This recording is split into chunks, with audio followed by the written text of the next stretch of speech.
Ang Converge Fiber XS daw ngayon ay pinag-iisipang mabuti kung makukuha pa ba nila itong si Kai Balungay mula dito sa Phoenix Fuel Masters. At ang gagawin daw nilang kapalit ay itong si Alex Stockton at itong si Larry Muyang. So dalawa ang ibibigay ng Converge para sa nasabing 6'8 forward. Kung sakasakali medyo mabigat yung asking price ng Phoenix pero sa tingin ko okay na to para dito sa Converge. Lalo na kung si Muyang at si Stockton ang ibibigay nila dahil alam na nga natin na itong si Stockton patagal nang gustong i-trade ng Converge at itong si Muyang babalik siya dito sa team na dati niya pinaglaruan ang Phoenix Fuel Masters. Kung sakasakali itong si Kai Balungay magiging triparte nung triple tower ng Converge, si Baltasar, si Arana at itong si Kai. Maganda yung magiging frontcourt ng Fiber Excess pag nagkataon at sila na talaga yung magiging isa dun sa mga tinatawag natin na powerhouse team sa PBA. Kaya sa tingin ko nababagay ito para dito sa koponan ni Coach Delta Pineda. Ngayon, alam natin na medyo magiging mabigat yung negosasyon dyan dahil kinokonsiderang franchise player ng Phoenix itong si Kai Balungay. Pero parating na kasi ang 6'8 na si Will Gozum. So halos pareho yun ang laro. Kaya sa tingin ko yan ang dahilan kung ba't papayag sa trade na to si Coach Willie Wilson. Lalo na at kung pinapanood ninyo Phoenix ngayon, yung laro ni Balungay at Perkins halos pareho din at naapektuhan na nga yung playing time at yung scoring ni Balungay dahil nahahati kay Perkins. Kaya sa tingin ko pwede itong pag-trade kay Balungay dito sa Converge Fiber Excess at masusolusyonan na yung problema ng Converge kapag itong si Justin Arana nafa-foul trouble. Kaya sa tingin ko, pwede talaga itong gawin ng Fiber Excess at malaki maitulong nito sa kanilang kampanya para sa darating pa na mga games. Kaya good news talaga to para dito sa team ni Delta Pineda. Mukhang itong si Alex Cabagnot ay hindi na raw kasama doon sa mga kinokonsidera na magiging bagong coach ng Titan Ultra. At yung dito sa lumabas na balita mula sa spin, ito na raw si Renzi Bahar o di kaya itong si Bong Ramos ang posible na pumalit kay Jana Del Cardel bilang coach. Itong si Cardel ay dating coach ng Terra Firma o rather ng Northport Batampier pero Terra Firma pero nung nabili itong Titan Ultra ay siya ang i-install na coach pero after one conference mukhang papalitan na. Hindi masyadong maganda naging performance ni Cardel dito sa Titan Ultra. Nagtataka yung karamihan kung bakit ito ay papalitan. Kung sakasakali nga na itong si Bong Ramos o rin si Bahar ang kunin, maganda yan para dito sa Ultra. Dahil kilala naman ang dalawa bilang mga solid na tactician pagdating dito sa basketball. Patagal na sa basketball coaching ang dalawang nabanggit. So kahit sino dyan ang kunin nitong si ng management ng Titan Ultra, malaki maitutulong doon sa kanilang kampanya. Siyempre, diyan din natin maipapasok yung mga balitang trades na papasukin ng Titan Ultra. Kinakailangan siyempre pag-isipang mabuti yan dahil depende kung sino may appoint na coach, diyan magdedetermine kung anong mga trades ang kanilang gagawin. Tigiba ng sistema si Ramos at itong si Bahar. So kung sino man dyan ang piliin ng Titan Ultra, bibigyan dapat ng pagkakataon yung nasabing coach na pumili ng mga players na gusto niyang manatili doon sa team at kung sino yung baka ma-trade sa bandang huli. So medyo mahaba pa yung magiging proseso dito para sa Titan Ultra at yan ang dahilan kung bakit yung mga trades ng koponan ngayon ay masasabi natin na parang on hold muna. Dahil siyempre gustong siguraduhin ng management na kapag sila gumawa ng trade ay approve na dun sa coach nila para naman magkaroon ng solid start ang Titan Ultra sa next conference.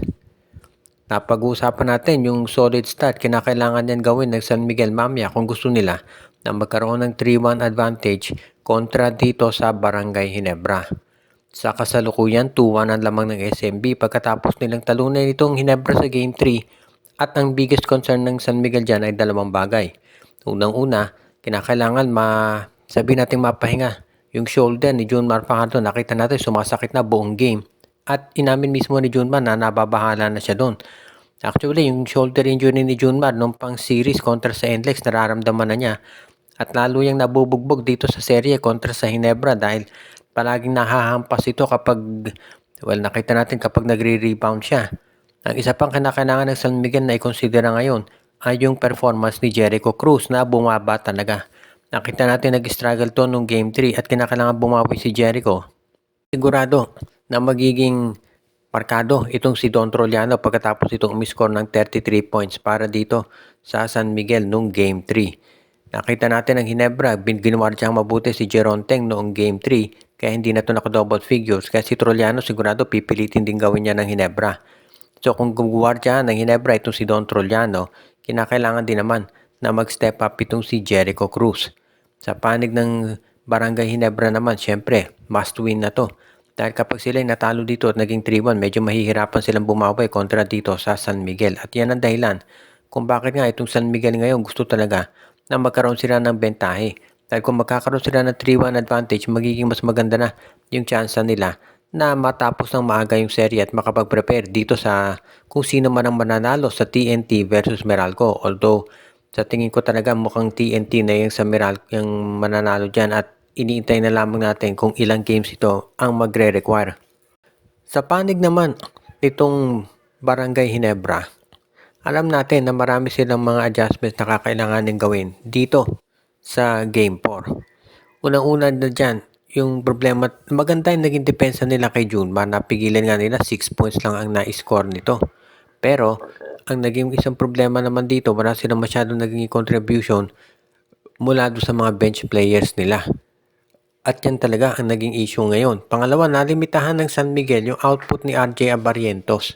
Hindi katulad nung Game 1. So yan ang isa pang naging susi dito. Maganda yung naging depensa ng San Miguel kay RJ. At dito rin natin nakita na kinakailangan talaga ng Ginebra na magkaroon ng mas magandang floor spacing para maka-score din to sila Jeremiah Gray. Isa pa, no? Kinakailangan siguro bigyan ng playing time ito si Nards Pinto.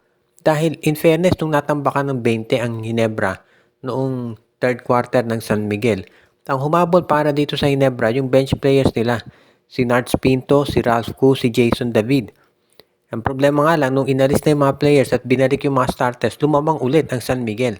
Kaya nga doon nagkaroon ng sabihin nating major issue dito at kinakailangan pag-isipang mabuti ni Coach Tim Cone kung ano ba talaga ang dapat niyang gawin. Dahil syempre kung ikaw itong Barangay Ginebra, gusto mo talagang masiguro na kapag ikaw ay lumaban dito sa darating na Game 4 mamaya, must win na yan. Hindi na pwedeng matalo Ginebra dyan. Kaya kung ikaw talaga yung Gene Kings, kinakailangan gamitin mo mabuti yung mga bench players mo at yung mga starters. Nakita natin grabe balasahang ginagawa ni Coach Tim Cone doon sa game. Dahil nakahanap siya ng kombinasyon na po pwede talaga na mag-fit para dito sa kaniyang lineup. Yun nga lang, medyo nahihirapan siya talaga. Kaya nga kung ikaw ang San Miguel, kinakailangan gumawa ka ng major moves para matapos agad yung serye. Kung ikaw naman ang Barangay Ginebra, abay kinakailangan kumbaga iwanan mo na lahat dito sa floor. At bago tayo magtapos ay binabati natin yung ating mga taga-subaybay na sila Joshua Giray, Espejo at Rosales family, si RG Bueno, si Monde Guzman, Katsakino Dukusin, Dexter Domer, si Enju, si Michael D, si Anthony Alon, Ireneo Salangsang, si Malyari Mascarinas, si Ronald Barbosidad at ang iba pa katulad ni Jonel Alagon, Enju at iba pa.